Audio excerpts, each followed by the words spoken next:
Assalamualaikum warahmatullahi wabarakatuh. Welcome back to my channel Medan Creative House. Apa kabarnya sahabat Medan Creative House?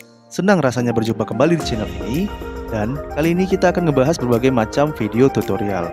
Tapi sebelum kita lanjut ke videonya, alangkah baiknya kalau kalian tuh subscribe channel ini, like dan share ke teman-teman kalian semua agar mendukung channel ini tetap berkembang. Oke, tanpa banyak basa-basi lagi, ini dia videonya. Check this out.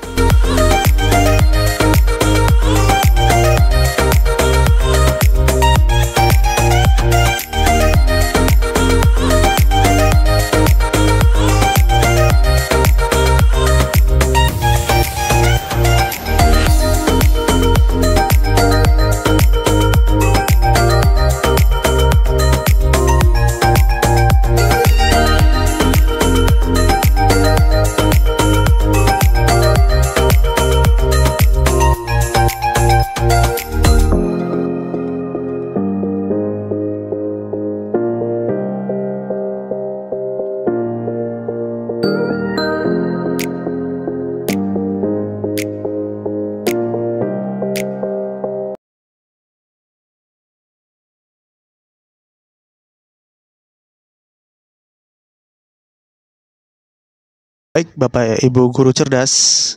Kali ini kita akan membahas tentang modul atau jurnal pembelajaranku yang berkaitan dengan anak berkebutuhan khusus. Ini masuk kepada modul yang kedua. Sebelumnya saya sudah memberikan penjelasan terkait modul pertama, yaitu tentang pembelajaran sosial emosional, dan itu sangat mudah dan gampang, dan insya Allah divalidasi kalau Bapak Ibu tidak skip video ini. Baik, Bapak Ibu yang dirahmati Allah, yang sudah terpanggil di plotting ketiga, selamat. Sekarang kita sedang menghadapi pembelajaran mandiri menggunakan aplikasi PMM yang tentunya sudah Bapak Ibu telaah dari semua proses-proses yang diberikan oleh PMM.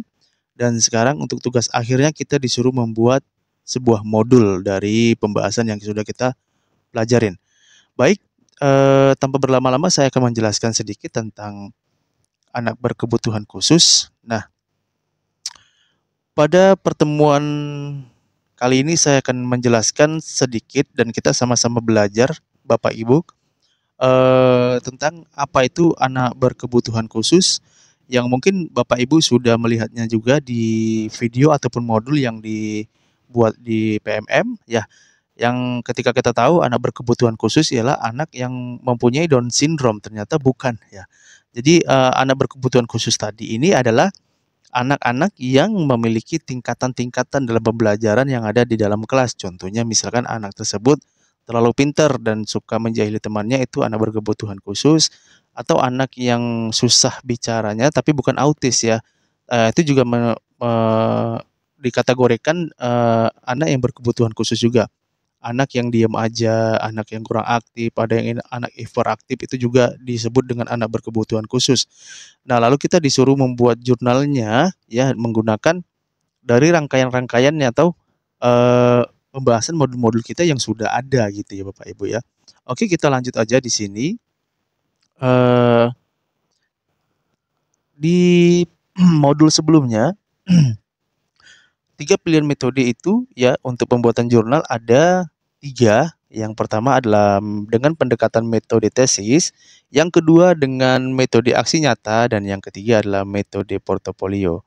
Oke, yang di pertama metode tesis ini ya, kita yang tahu kita disuruh menjabarkan tentang satu persatu tentang anak berkebutuhan khusus.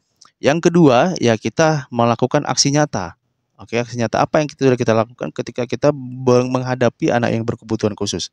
Yang ketiga dengan portofolio. Nah, portofolio ini adalah ketika kita memang benar-benar melakukan ya atau bekerja di salah satu sekolah yang anaknya berkebutuhan khusus gitu ya.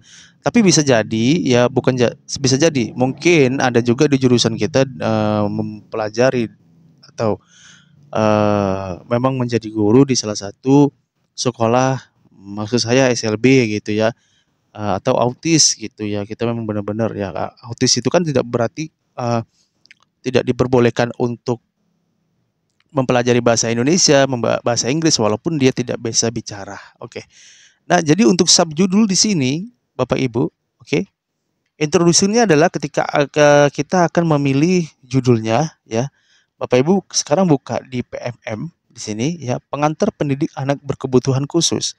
Di bagian pengayaan ini ya, Bapak Ibu tuh bisa download modul utuhnya ya dari sini ya. Maaf ini agak sedikit nge-lag gitu ya. Nah, di sini di pengayaan ini Bapak Ibu itu bisa download modulnya, dan modulnya ini ya saya rasa untuk acuan kita ya ketika kita ingin mengerjakan sebuah jurnalnya gitu ya. Ini akan saya buka di sini ya. Nah, ini modul utuhnya, silakan di-download Bapak Ibu ya. Nah, silakan mengunduh dokumen modul utuh pengantar pendidikan anak berkebutuhan khusus pada tautan berikut ini, kata gitu ya. Oke, kita balik lagi untuk menentukan judulnya. Kita lihat di sini, Bapak Ibu. Nah, berarti kita disuruh membuat keragaman peserta didik dan pendidikan inklusif. Nah, jadi ketika kita ingin membuat jurnalnya, ya dari judul inilah kita bisa merangkum semua judulnya. Apa itu keragaman peserta didik? Ya, oke. Di sini ya kita akan menjelaskan tentang abstrak, menjelaskan apa itu tentang judul yang diberikan dari PMM. Ya, pendahuluannya ini bisa menjelaskan tentang keberagaman peserta didik dan pendidikan inklusif. Oke, kita lanjut. Nah, untuk persiapan jurnalnya, Bapak Ibu bisa langsung di aksi nyata, dokumentasi, lalu umpan balik kepada siswanya tersebut. Nah, sebagai contoh ya, kita akan membuat atau kita akan melihat bagaimana sih proses dalam pembuatan jurnalnya. Ini ketika Bapak Ibu lihat di sini kita buat buah aksi nyata di sini ya Bapak Ibu ya. Jadi kita mahasiswanya di bagian mana, lalu kita tempatkan foto kita di sini ya. Oke, nah di abstrak ini Bapak Ibu bisa melihat ya, atau mungkin kopas dari internet apa itu tentang keberagaman peserta didik dan apa itu pendidikan inklusif. Nah, oke, lanjut di pendahuluannya. Nanti di sini Bapak Ibu bisa langsung lihat ya. Nah, pendahuluannya itu pendidikan anak berkebutuhan khusus, pendidikan ABK ya. Lalu untuk di B-nya keberagaman peserta didiknya kita jelaskan apa-apa saja ya keberagamannya, kebutuhan fisik, kebutuhan kognitif dan pelajaran, dan kebutuhan emosional dan sosial. Oke, lanjut kita masih ke C ya. Di bagian C ini pengertian pendidikan inklusif, karena kita lihat dari modul PMM-nya adalah pendidikan inklusif. Ya, ini sangat mudah dipahami ya Bapak Ibu ya. Ya, oke. Kita buat di sini pengertian pendidikan inklusif, lalu kita buat di sini, dan strategi dalam pendidikan inklusif itu apa-apa saja melalui pendekatan diferensiasi pembelajaran, yang kedua menggunakan teknologi asistif, ketiga model kolaboratif dalam pengajaran, yang keempat pemberdayaan orang tua dan masyarakat. Yang lalu apa yang metode Bapak Ibu lakukan dalam melakukan pendidikan inklusif? Nah, yang pertama itu bisa satu, pembelajaran kooperatif. Kedua, pembelajaran berbasis proyek ya, atau project based learning ya. Bisa juga menggunakan PBL, problem based learning ya.